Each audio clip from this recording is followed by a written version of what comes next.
코로나19 KBS 통합뉴스룸의 기자 김원장입니다. 세계은행이 올해 전 세계 성장률을 마이너스 5.2%로 크게 낮춰잡았습니다. 2차 대전 이후에 70여 년 만에 최악이고 지난 2009년의 글로벌 경제 위기보다 3배는 더 안 좋은 전망입니다. 거대한 쓰나미가 오는 분위기인데 우리는 코로나도 비교적 잘 막아내고 심지어 주가는 오르고 있어서 큰 파도 잘 막았다면서 다가오는 쓰나미는 혹시 못 보고 있는 건 아닌지 사사건건 시작합니다.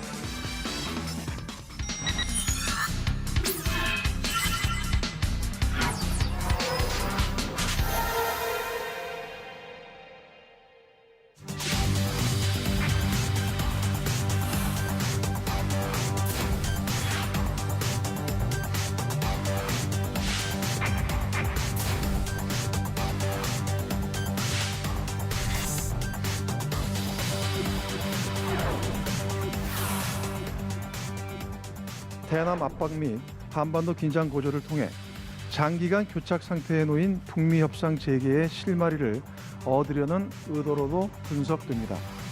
예고된 남북 관계 파행에도 우리 관계 당국은 이렇다 대책은커녕 아직도 묵묵부답으로 일관하고 있습니다. 일부 보수단체가 오는 25일 또다시 대북 전단을 대량 살포하겠다고 나선 만큼 정부는 이에 대해 엄정하고 강력한 조치를 취해야 할 것입니다. 국민들을 향해서 대북 전단 살포 금지법을 거론하면서 불종적인 대북관을 강요하고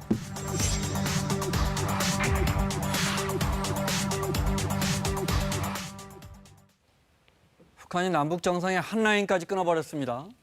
우리 남한을 적으로 대한민국을 적으로 규정하면서 우리 죗값을 계산해 보겠다는데.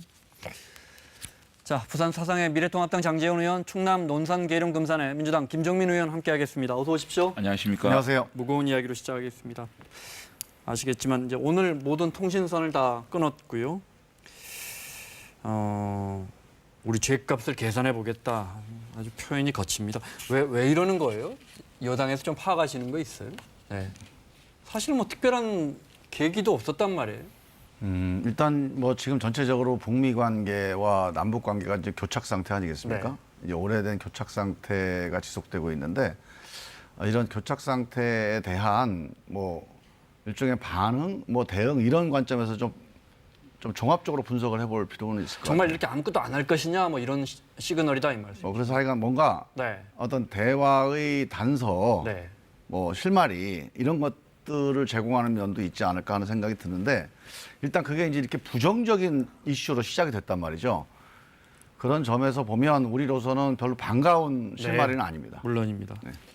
아니, 이런 상황이 왔는데도 민주당의 정책 이장이라는 분이 북미 대화를 재개하려는 시도와 의도가 있지 않느냐라고 분석을 하고 또 대북 전단 살포에 대해서 저렇게 제재를 해야 되겠다라고 얘기하는 걸 보면 정말 언제까지 북한한테 이렇게 끌려갈 것인가라는 생각이 드는데 제가 오늘 이 사건을 보고 윤상현 외통위원장이 이렇게 분석을 해놨더라고요. 저는 굉장히 동의를 하는 부분이 있어가지고요. 북한 정권 내부가 녹록지 않다. 통치 자금이 바닥이 나고 대량 살상 무기가 생산을 전략화 프로그램에 참 이게 녹록지 않다. 네. 그래서 우리 한국에다가 첫째는 무릎 꿇어라. 두 번째는 달러 내놔라. 이런 얘기 아니겠느냐라는 분석을 내놨거든요. 저는 굉장히 동의를 하고 지금 문재인 정권은 대북관 자체를 다시 한번 생각할 필요가 있지 않느냐. 네. 이 북한은 언제든지 우리와의 약속 또 우리와의 합의 헌신짝처럼 벌일 수 있는 집단이다라는 걸 인식해야 되고 저는 이거는 시작일 뿐일 수도 있다. 네. 좀 테러나 다양한 도발도 우리가 예측을 해야 됩니다. 이런 통신선단들이 궁극적으로 DJ 정부의 햇볕 정책도 효용 가치가 있느냐라는 것까지도 한번 심각하게 고민해보는 계기가 됐으면 좋겠다. 네. 자, 우리가 우리 일부 시민단체에서 대북 전단 보내는 게 어제 오늘 일은 아닌데 북한의 대응이 갑자기 강경해졌습니다. 며칠 사이에. 지난 4일에 김여정 부부장의 명의로 담화가 나온 이후에 지금 뭐 항의성 군중대회까지 열리고 있는데 분명히 뭔가 메시지를 보내고 있는데 자, 영상 보겠습니다. 2018년 평창올림픽 당시에 특사로 내려온 우리가 이제 김여정 부부장을 처음 본 게 이제 제대로 본 게 저 때부터죠. 네. 예, 대통령께서 마음 많이 드리고 있습니다. 고맙습니다.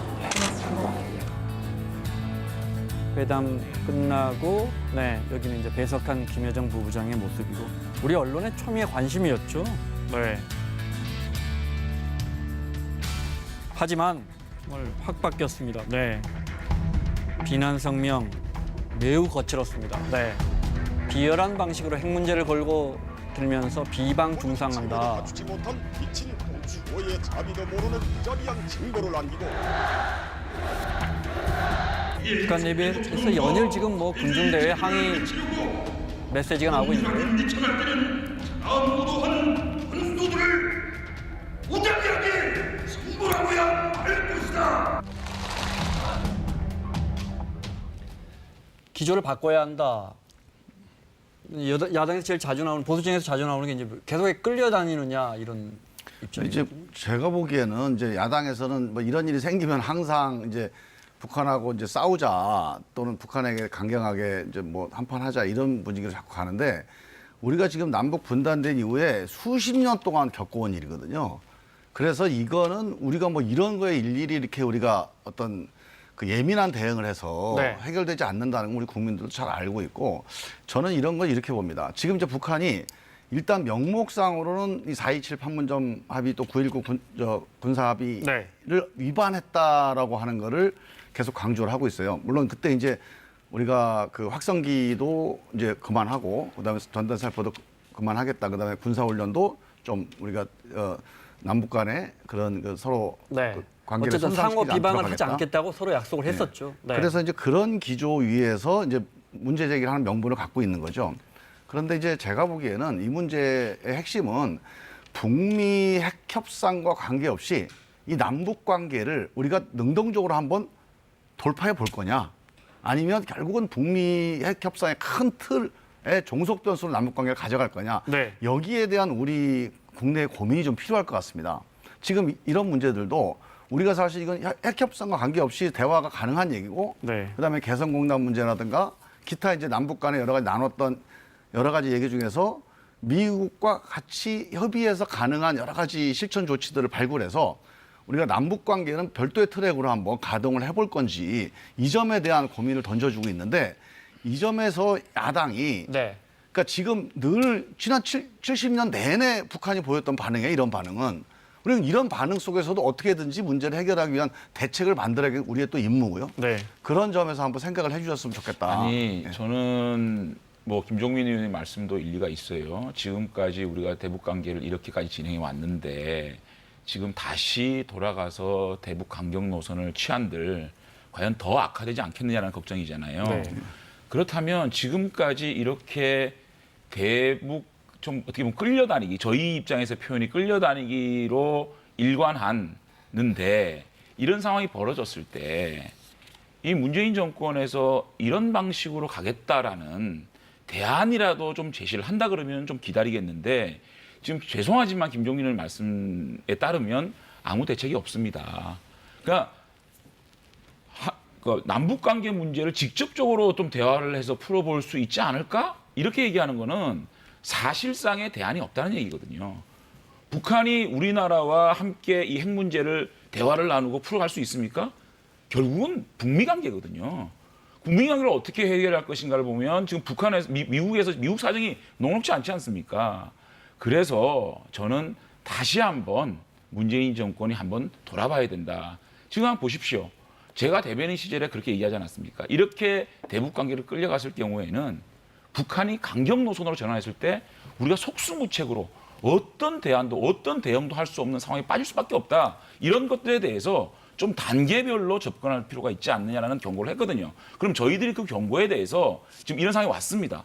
그러면 이 문재인 정권에서는 국민들이 걱정하는 마음을 좀 알아주시고 어떻게 이 문제를 해결할 것인가에 대한 답을 내놔야 되는데 그냥 삐라 뿌리지 마라, 삐라 방지법 만들겠다 이렇게 하는 게 너무 무능해 보인다는 겁니다.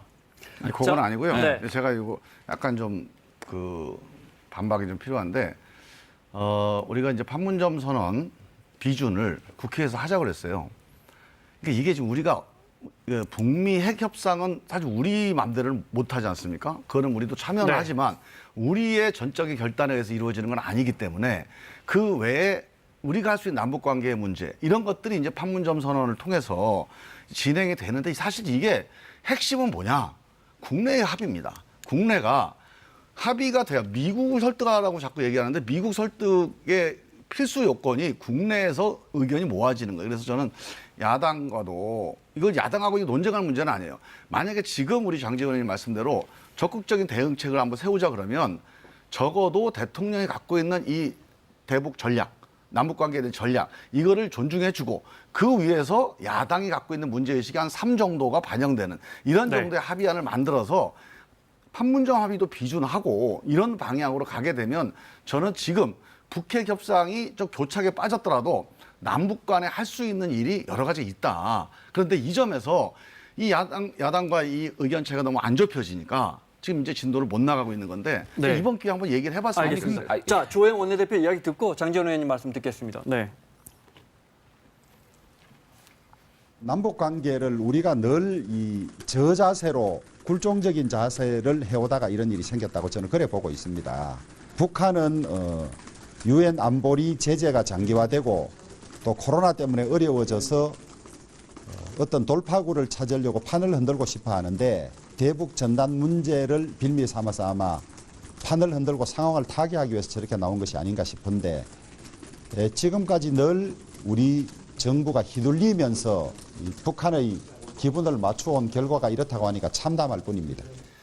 자, 근데 미래통합당 안에서도 뭐 대결 구도로 가자고 하시는 강경주의자분들은 총선 지나고 거의 없으시잖아요. 장 의원님만 해도. 근데 이제 이런 방식으로는 지금 꽉 막혔으니까 뭔가 다른 걸 시도할 때가 되지 않았느냐 이 말씀이신 아니 거죠. 그러니까 지금 이런 상황마저도 네. 야당이 대북 문제에 대해서 또 강경 노선이기 때문에 이걸 풀어나가지 못한다라고 말씀하시는 거는 저는 정말 아니, 아니거든요. 합의해서 가자는 정말로 거예요, 문재인 합의해서. 정권이 지금까지 대북 문제에 있어서 야당의 말 들었습니까? 하고 싶은 대로 다 했잖아요. 사실상 문재인 정권이 하고자 하는 노선대로 방향대로 갔잖아요. 자, 이제 저는 이런 상황이 왔으면 앞으로 어떻게 저는 할까요? 다시 한번 네. 잘 생각해봐서 한미 공조를 강화하고 대북 제재 문제까지도 고민을 하면서 우리가 대북 제재를 푸는 데 있어서 단계별로 하나 주면 하나 받는 식으로 단계별로 한번 하는 것을 다시 한번 고려해봐야 된다. 저는 네. 이렇게 생각되는데 진짜 어렵습니다. 네. 이것을 또 돌린다는 측면에서는 또 무리도 있어요. 그렇다면 저희는 그런 생각을 가지고 있지 않습니까? 주호영 대표가 저렇게 얘기를 하고 있고 저도 다시 한번 대북 제재 문제에 대해서 조금 더 심각하게 네. 고려해봐야 된다고 생각하는데 문재인 정권은 그러면 속수무책으로 삐라 뿌리지 마라 이렇게만 주장하고 있어서는 안 된다는 거죠. 근데 이제 자 마무리해야 합니다. 대북 제재만 해도 사실은 장제원 의원님 정도만 유연해도 여야가 사실 대화의 물꼬를 틀 수 있는데 대북 제재 우리가 주고받게 한다고 해도 우리가 지금 미국 제재 있죠, 유엔 제재 있죠. 사실 우리 운신의 폭이 너무 좁아서 정부가 사실 할 수 있는 게 별로 없어요, 그죠? 별로 없습니다. 네. 별로 없는데 저는 지난번에 그 우리 판문점 선언이나 아니면 9.19 군사 합의를 계기로 해서 실마리가 몇 개 있었다고 보거든요. 특히 이제 철도 문제 같은 경우도 네. 뭐 철도 같은 경우도 당장 무슨 실행을 하진 않더라도 이거에 대한 논의를 진행하는 것 자체가 상당히 약속을 이행하는 거기도 하면서 새로운 도발을 막는 어떤 저지선 역할을 할 수 있는 뭐 그런 하나의 그 실마리는 될 수 있는데 이런 몇 가지 수단들이 지금 네. 국내에서 합의를 전제로 해서 가는 거라 저는 야당과 좀 허심탄회하게 얘기를 해서 자, 그중에서 우리가 할 수 있는 게 뭔지를 좀 정리를 해내는 이런 좀 능동적인 정부의 노력이 좀 필요하다. 네. 너무 미국의 어떤 협의, 미국과의 동의 여기에만 매달리지 말고 우리 야당과 이 중에서 할 수 있는 게 뭔지 한번 논의해보는. 알겠습니다. 여기까지 듣고 잠깐만요. 마무리할게요. 국방부 엑스에서 주적을 삭제했습니다. 그리고 미사일 계속 쏘옵니다. 그다음 비무장지대 GP에 총격이 있었습니다. 이런 상황에서도 계속 저희들은 참고 있지 않았습니까? 자, 추가 도발이 좀 더 강하게 진행된다면 어떻게 하실 겁니까? 정말 궁금해요. 우리 도발은요 반드시 응징을 합니다. 우리가 지금 안보 문제에서 북한으로부터의 공격에 대해서 우리 대한민국이 이걸 어설프게 방어했다. 그거는 저는 아니, 현실이 북한은 지금 사실이 아닙니다. 통신선을 갖다가 완전히 두절을 했단 말이죠. 그러니까 그게 완전히 돌아갔어요, 지금. 옛날로. 예. 돌아갔는데 우리는 계속적으로 어떻게 하겠다는 거죠? 이제 그걸 복구하는 게 필요한 거고요. 그걸 가지고 통신선을 단절했다고 우리가 공격할 수는 없잖아요. 아니 그러니까 지금 사실상의 북한 문제가 경직되기 시작했잖아요. 다시 돌아왔잖아요. 그러면 이제 우리는 지금 자. 삐라 같은 거 뿌리지 말아라고 얘기하고만 우리가 있어야 됩니까? 반격할 이런 도발 정도는 아니고요. 이게 완전히 도발인지 아니면 뭔가 새로운 변화를 위한 실마리인지 이런 것도 한번 지켜보자고요. 좀 차분하게 네. 보자고요. 알겠습니다. 오늘 저 정의연의 마포쉼터 손영미 소장의 얼마 전에 스스로 목숨을 끊었죠. 저 장례 미사가 열렸고요. 네. 역시 관심은 윤미향 의원인데 윤미향 의원이 언론을 향해서 이 고 손소장과 관련해서 좀 격앙된 반응을 내놨습니다. 네. 언론에 기사화되기도 했는데 이야기는 많이 했으니까요. 자, 이미 국회의원이 됐습니다. 검찰 수사를 지켜봐야 되고 검찰은 뭐 압수수색까지 다 했고 결과는 나올 건데 한쪽은 무슨 죄가 있느냐는 거고 한쪽은 이런 사람을 국회의원 시키냐는 거예요. 이거 어떻게 합니까? 이제 지켜보는 수밖에 아니, 없잖아요. 저는 이제는 좀 짜증이 나요. 네. 윤미향 의원 문제 가지고 언제까지 우리가 이렇게 좀 계속 끌려가야 되는 부분인가. 한번 보십시오.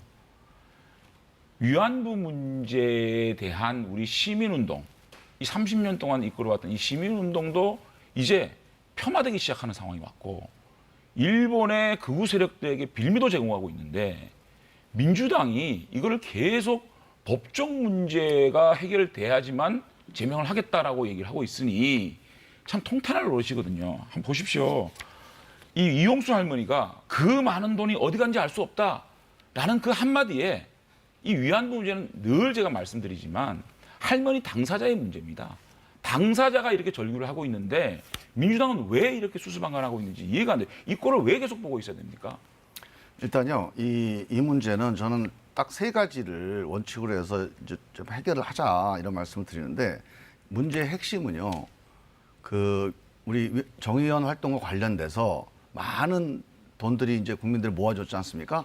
이 공금이 횡령이 됐거나 유용이 됐는지 여부, 이게 핵심입니다. 만약에 그 액수와 관계없이 분명한 유용이나 횡령의 사실관계가 확인된다면 그거는 정의연과 윤미향 의원이 명백하게 정치적 책임뿐만이 아니라 법적 처벌까지도 감수해야 된다. 네.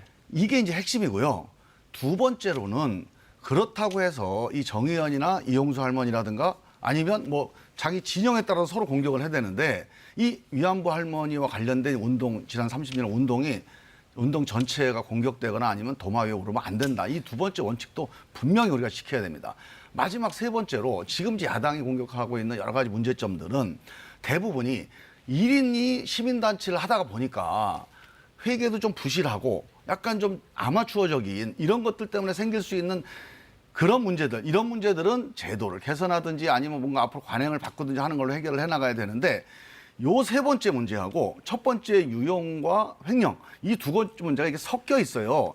이거를 저는 조사해서 분명히 정리를 해내서 네. 첫 번째 문제가 발견되면 그냥 명백하게 책임지는 걸로 정리를 하면 된다고. 김종민 의원님, 이용수 할머니께서 그 많은 돈이 어디 갔는지 알 수 없다. 말씀을 하셨어요. 그리고 찾아봐야 이 한마디면요. 어디 갔는지. 이 한마디면 그럼 대통령께서 오늘 그렇게 말씀하실 게 아니고 위안부 할머니 없는 위안부 운동은 생각할 수 없다라고 말씀하시지 않았습니까? 네. 위안부 할머니가 그 많은 돈이 어디 간지 알 수 없다라고 얘기를 했어요. 자, 문재인 그러면 대통령이 너무너무 네. 해법은 당연한 거 아니겠습니까? 아니 어디 가 있다고 말씀을 하시면 간단한데 모르시니까 지금 검찰이 조사를 하고 있잖아요. 그래서 이게 유용됐는지를 확인하는 과정이 지금 아주 엄격하게 진행되고 있어요.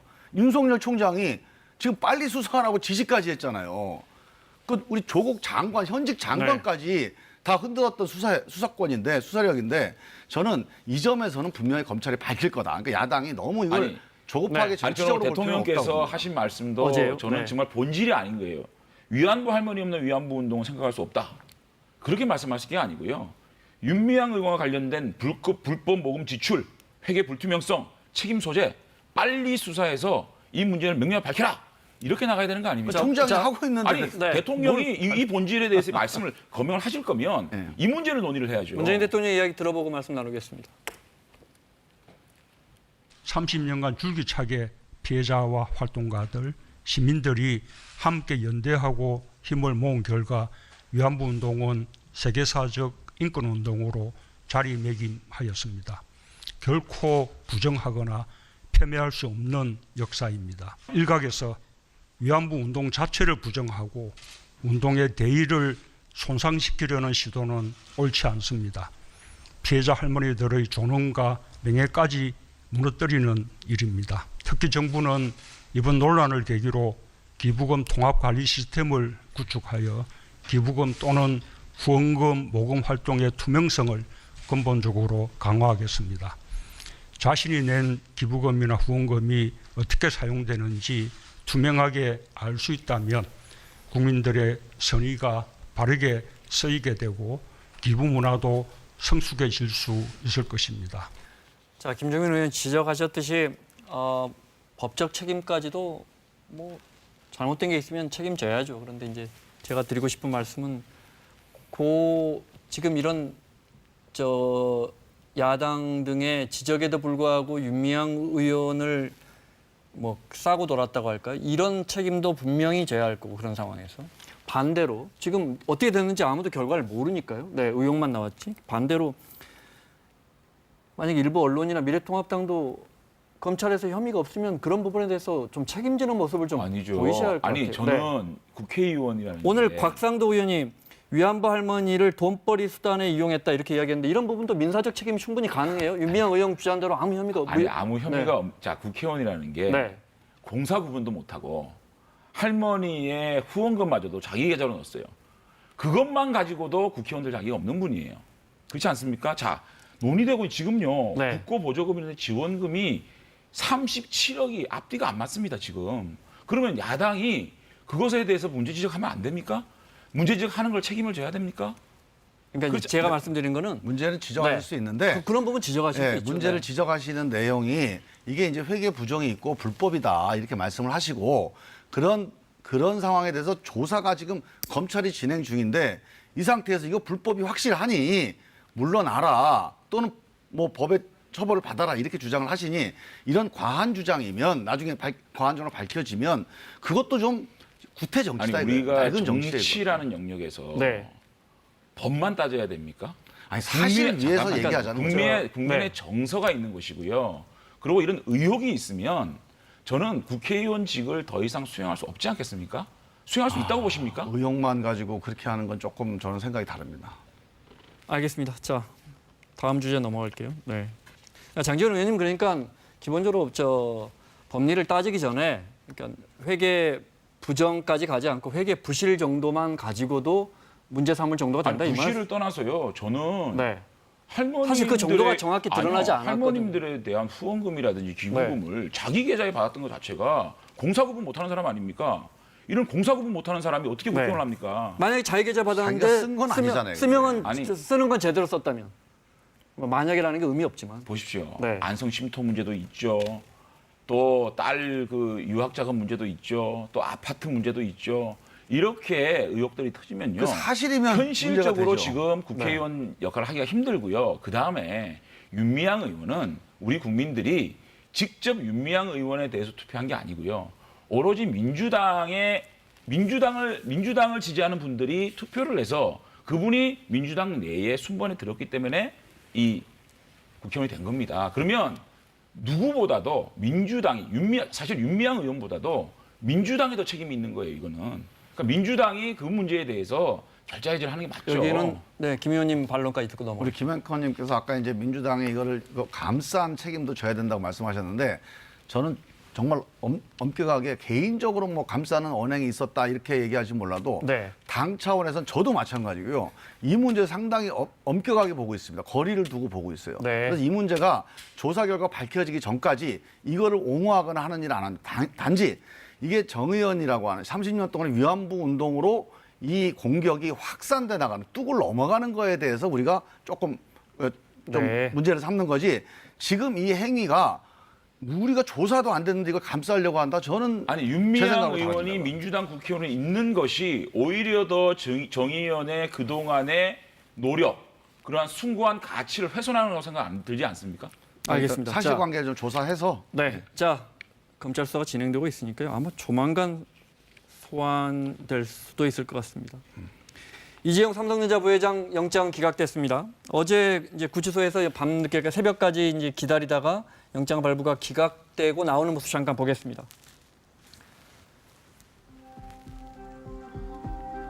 새벽에 관련해서 지시하거나 보고받았다는 의혹 있으신데 계속 부인하시나요? 기각됐나요? 고생하셨습니다. 네? 늦게까지 고생하셨습니다. 한 말씀 해주시죠. 기각됐는데 할 말씀 해주시죠. 법리적인 걸 여쭤보려고 한 건 아니고요. 법리적인 거야 뭐 판사님이 결정하셨으니까요. 네. 법원의 입장을 볼까요? 그래픽으로 좀 보겠습니다. 자, 기본적 사실관계는 소명됐다는 이야기를 했습니다. 그런데 이게 그러니까 그동안 압수수색이나 이런 걸 통해서 증거도 상당히 확보한 것으로 보여서 그런데 이걸 굳이 이 사람을 구속해서 수사할 필요가 있겠느냐라는 취지인 것 같습니다. 일단 여기에 대해서는 어떻게 보십니까? 뭐 저 판사께서 저렇게 말씀하신 거니까 일단 저 판사의 말을 신뢰하고 봐야 되는데 저기에 대한 해석을 네. 제가 뭐 어디 언론에 보니까 기본적 사실관계 소명이 이제 네. 그 이재용 부회장의 범죄 소명으로 이렇게 해석을 하는 뭐 이런 기사가 있더라고요. 근데 그건 아닌 것 같고 하여간 검찰이 제기한 여러 가지 사실관계는 어느 정도 네. 확인이 됐는데 이거에 대한 책임 여부에 대한 판단은 본 법정에서 다룰 필요가 있다. 네. 뭐 이런 정도의 판단을 이제 판사가 한 것 같아요. 그래서 이제 그 점에 대해서는 제가 보기에는 뭐 판사의 판단을 일단은 네. 뭐 받아들여야 되지 않을까 싶습니다. 아, 당연히 판사의 판단 받아들여야 되는데 두 분 다 이제 법사에 오래 하시고 사법개혁이 시대의 화두라서 여쭤보는 겁니다. 예를 들어 삼성바이오 관련해서 언론에 다 났습니다. 공장 바닥까지 뜯어 오늘 심상정 대표가 그 이야기했던데 공장 바닥까지 뜯어가지고 그 밑에 증거 인멸하다가 거기 삼성바이오의 임원 2명이 구속됐습니다. 그런데 회장은 증거 인멸의 가능성이 없어서 풀려났어요. 사실은 정치권에서 이 문제를 논평한다는 게 네. 저는 참 맞지 않다고 생각을 해요. 네. 대한민국 국민은 누구든지 잘못해서는 벌을 받아야 되고 잘못하면 구속이 돼야 되는 게 맞죠. 그러니까 그 진실은 제가 알 수가 없습니다. 뭐 지금 뭐 바닥에서 뭐 돈이 나왔는지 어떻게 됐는지 모르겠지만 어쨌든 검찰에서는 구속영장을 신청했고 네. 법원에서는 좀 더 다퉈볼 여지가 있다. 이렇게 해서 기각을 한 상황입니다. 네. 그 상황에 대해서 정치권에서 이게 잘 됐다 못했다라고 얘기하는 것 자체가 오히려 윤미향 씨 문제보다 더 그걸 여쭤본 건 저는 아닙니다. 그렇게 생각을 하고요. 자, 그럼 이걸 여쭤볼게요. 네. 이재용 부회장의 변호인단을 한번 띄워봐 주십시오. 네. 아마 두 분이 잘 아시는 분들도 있을 겁니다. 뭐 법사일도 오래 하시고 해서. 사실은 기자들에겐 매우 유명한 정말 유명한 검사들입니다. 네, 최재경 검사를 비롯해서 여기 나오는 분들은 다 일단 기본적으로 중앙지검 특수일부장을 했던 사람들이고 여기에 이제 김현장 변호사들까지 들어갔는데 이분들의 정관 예우가 전혀 영향을 안 미쳤다고 생각하십니까? 아니 저거야 우리가 알 수는 없죠. 저거야 네. 이재용 환경을 여쭤보는 거예요. 이재용 네. 부회장의 자기 방어권 아니겠습니까? 네. 자기 방어권이라고 보고요. 저는 좀 이런 생각이 좀 들어요. 이재용 부회장이 최순실 사건부터 시작해서 네. 또 노조 파괴 혐의, 또 삼성 바이오 문제, 또 이런 뭐 상속 문제, 삼성 뭡니까? 제일모직과 삼성물산 합병 과정 문제 네. 이런 문제까지 정말 오랜 기간 동안 제가 듣기로는 삼성 바이오 문제로 1년 8개월 끌었고 압색을 30회 했고 임원이 30명이 100여 차례 소환됐고 네. 이런 얘기를 들었거든요. 그런 상황에서 이재용 부회장까지 구속영장 청구를 하는 게 좀 맞는 것인가. 네. 그래서 기소를 해가지고 법원의 최종 판결이 이재용 부회장이 어디 도망가겠습니까? 네. 그래서 좀 아니 정치인으로 그런 말씀을 하시는 건 뭐 당연하다고 예, 보는데요. 그래서 이제 지금 네. 기업이 굉장히 어려운 상황에서 물론 네. 제가 이재용 부회장 뭐 두둔하고 싶은 생각도 없고요. 다만 뭐 어떤 죄를 짓더라도 그 벌은 받아야 되겠죠. 하지만 뭐 이렇게 구속영장 청구해서 또 기각되는 그런 과정들이 네. 오히려 법원의 최종 판결 후에 법적 어떤 그런 책임을 아니 지는 게 이재용 맞다는 부회장을 떼고 이야기할게요. 그러면 더 답변이 쉬우실 것 같아요. 이재용 부회장이 아니더라도 저런 슈퍼스타 변호인단을 꾸리고 가면 훨씬 유리한 판단을 받는 게 우리 법조의 현실 아닙니까? 그렇지 않습니까? 그렇지 않으면 그렇지 않다고 이야기해 주십시오. 이재용 부회장이 저렇게 속칭 네. 화려한 변호인단을 꾸리는 것까지 비판을 받아야 됩니다. 아니 변호인단 당연히 꾸릴 수 있죠. 시장 경제에서 그것이 판결이나 영장 발부에 미치죠. 영향을 네. 주냐 안 주냐는 걸 여쭤보는 겁니다. 이재용 부회장을 떼고요. 네. 제가 보기에는 지금 이제 검찰에는 별로 영향을 못 주는 것 같아요. 지금 검찰이 네. 저희 최재경 저 예전에 그 우리 이제 그 중수부장이었나요? 이제 저분이 특수통 중에서는 상당히 고참 선배잖아요. 그래서 검찰에는 영향을 별로 못 주는 것 같은데 이제 약간 지금 이 판결에 영장 판결에 얼마나 영향을 줄지 모르겠어요. 근데 지금 영장 판결이요. 저도 법사위에서 네. 보면 알지만 영장 판결이 어떤 뭐 영향에 의해서 좌우되거나 하면 그 판사 자체가 힘듭니다. 그래서 제가 보기에는 이제 본 재판은 모르겠어요. 저 이제 호화 변호인단 영향을 좀 미치지 않을까 그렇게 예상을 해볼 수 있는데 저는 지금 이 사건을 보면서 제가 좀 다른 각도에서 어떤 생각이 들었냐면 제가 만약에 지금 이 검찰개혁 국면 일이나 1년을 겪기 전이라면 제가 어떻게 저걸 받겠는지 한번 생각을 해봤어요. 저거 검찰이 저 최재경 등 변호사 등 저 선배들 얘기를 듣고 영장이 기각될 만큼 정리를 해서 보냈겠구나. 저는 이렇게 생각을 했을 것 같아요. 예전에는. 그렇게 검찰 조직을 사실 신뢰하기 어려웠다. 그때는 이제 그런 것들을 네. 걱정을 했는데 지금은 사실 이번 검찰은 사실 그러니까 지금 뭐 이재용이나 삼성하고 유착됐다 이런 의심은 안 받고 있어요. 이걸 뭐 한 수년 동안 지금 수사를 하고 있으니까. 네. 문제는 영장 기각에 대해서 검찰이 무리하게 영장을 그러니까 이재용을 구속시킴으로 해서 검찰이 어떤 뭔가 신뢰를 얻는 이런데 혹시 검찰이 그런 고려를 해서 영장을 무리하게 청구한 건 이런 생각도 들 정도로 지금 우리 검찰권에 대한 신뢰 문제가 저는 그러니까 계속 이 쟁점이 되고 있다. 그래서 이게 지난 1년 동안이 세상을 많이 바꿔놨다. 그러니까 제가 제 스스로도 조금 겁이 나더라고요. 무슨 말씀인지 아니 근데 알겠어요. 김 원장 기자가 하시는 말씀은 이거잖아요. 저런 전관 예우가 구속영장 기각에 영향을 미치지 않았을까 이 얘기잖아요. 그러니까 우리는 그거 모르죠. 저는 제가 볼 때는 네. 이제 그런 시대는 좀 지나가고 있지 않느냐 생각이 네. 들고 어쨌든 법리적으로 저런 경험 있는 변호사들이 법리 구성이 네. 조금 더 뭐 좀 더 뛰어나지 않겠느냐 이런 차원에서 저런 거지. 변호사들을 좀 뒤로 뭐 고용하지 전관예우 않겠느냐. 받으려고 한 게 전관 아니고. 예우 가지고 이제 영장 기각하고 영장을 받아들이고 하는 네. 그 시대는 좀 지나가고 있지 않나 싶습니다. 알겠습니다. 삼성이 그동안의 불법 편법 관행을 스스로 고쳐보겠다고 준법감시위원회를 만들었고 거기에 위원장이 저 김지영 전 대법관인 건 알고 계시죠? 유명한 분입니다. 네, 하나만 여쭤볼게요. 이분이 2009년도에 이건희 회장의 에버랜드 그 유명한 전환산채 헐값 반행 사건에 무죄 선고했던 판사입니다. 네, 이렇게 여쭤볼까요? 우리 법조계는 진짜 명예롭습니까? 일단 맞게 돌아가고 있습니까? 저는 이제 전관예우나 아니면 이제 관계로부터 자유롭. 보통 사람들이 이런 환경을 상상이나 할 수 있습니까? 오늘 또 법정에서는 보통 사람들이 근데 저런 판결을 하신 분이 삼성으로 갔다는 건 문제가 있죠. 저는 그렇게 생각합니다. 본인이 삼성은 피했어야죠. 근데 일단요, 네. 저 김재영 대법관이 제가 알기로는 좀 좋은 분이거든요. 진보 진영에서도 네. 존경받는 분이시죠. 그래서 어떤 하나의 판결 가지고 저분을 제가 평가하기는 좀 조심스럽습니다. 하지만 하여간 이 삼성 재판은 지금 온 국민이 이렇게 다 이게 정말 눈을 크게 뜨고 지켜보고 있기 때문에 재판부나 검찰이 여기에서 그런 전관들 정도의 영향을 받아서 큰 줄기를 뒤바꾸기는 좀 어려울 거다. 저는 그렇게 봅니다. 알겠습니다.